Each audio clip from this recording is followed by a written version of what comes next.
नमस्कार दोस्तों, स्वागत है आपका संदीप ऑफिशियल न्यूज चैनल पर। आज की 25 बड़ी खबरों में आपका स्वागत है। आप इस वीडियो को कहां से देख रहे हैं, कमेंट में जरूर बताएं। वीडियो को लाइक करें, शेयर करें और सब्सक्राइब करना न भूलें। चलिए शुरू करते हैं। महिलाओं के आरक्षण का बिल लोकसभा में पास नहीं हो सका।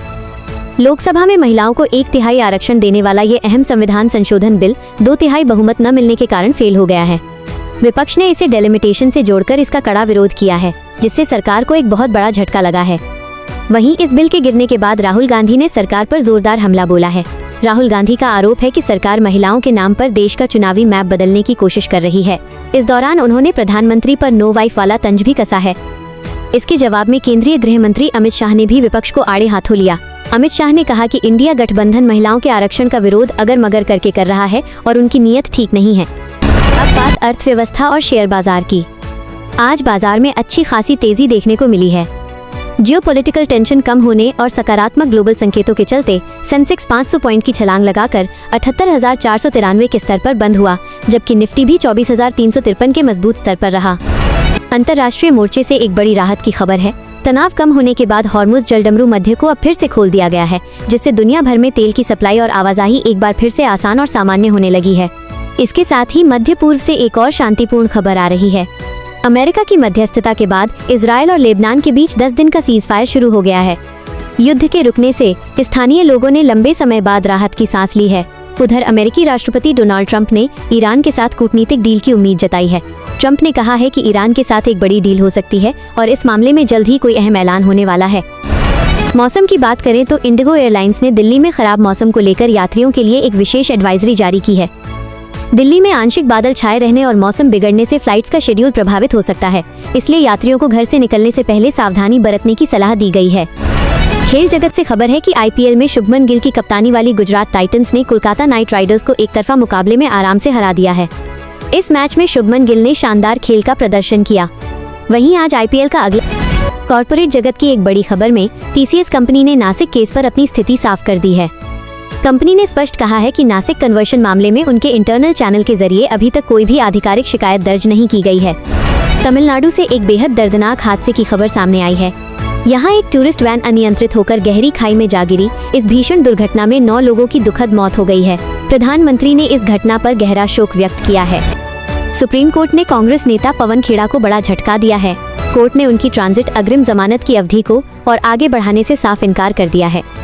अर्थव्यवस्था के मोर्चे पर भारत के लिए एक बहुत ही गर्व की बात है। आईएमएफ की ताज़ा रिपोर्ट के अनुसार भारत अब यूके को पीछे छोड़ते हुए दुनिया की 6ठी सबसे बड़ी अर्थव्यवस्था बन गया है।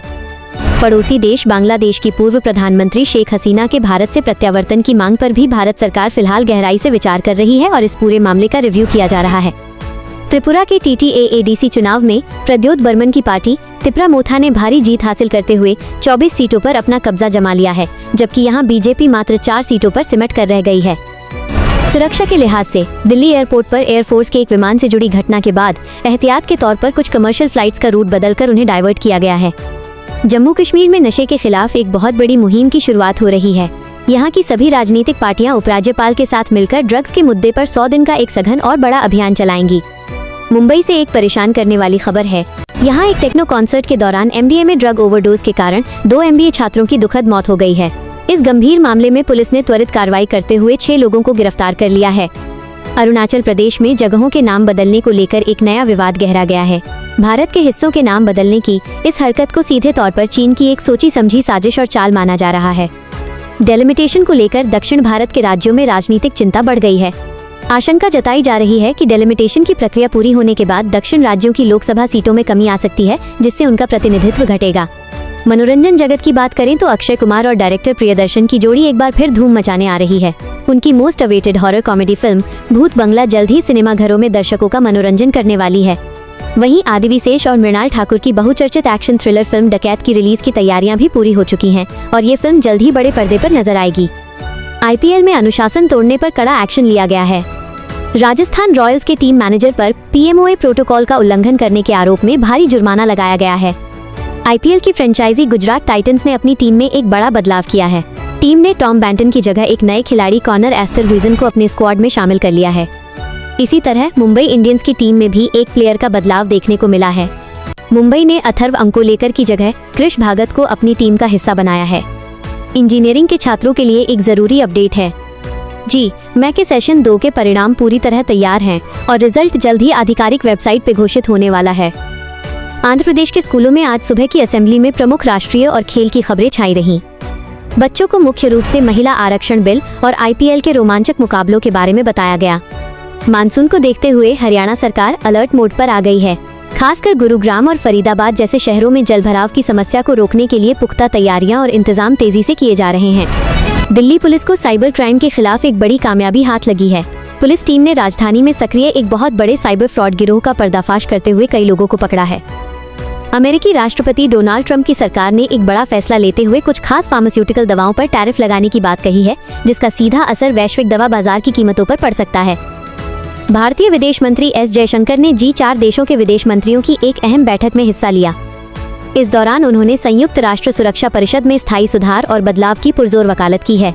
तमिलनाडु में टीवी के पार्टी के चीफ एक्टर विजय अपनी राजनीतिक और चुनावी तैयारियों में जोर शोर से जुटे हुए हैं। उन्होंने अपने चुनावी ऑफिस में महिलाओं के साथ मिलकर रंगोली बनाई और जनसंपर्क अभियान तेज कर दिया है। वित्तीय लेनदेन के नियमों में एक बहुत बड़ा बदलाव होने जा रहा है। अप्रैल 2026 से किसी भी बड़े कैश और हाई वैल्यू ट्रांजैक्शन के लिए पैन कार्ड होना अनिवार्य कर दिया गया है। तकनीक की दुनिया से जुड़ी एक शानदार खबर है।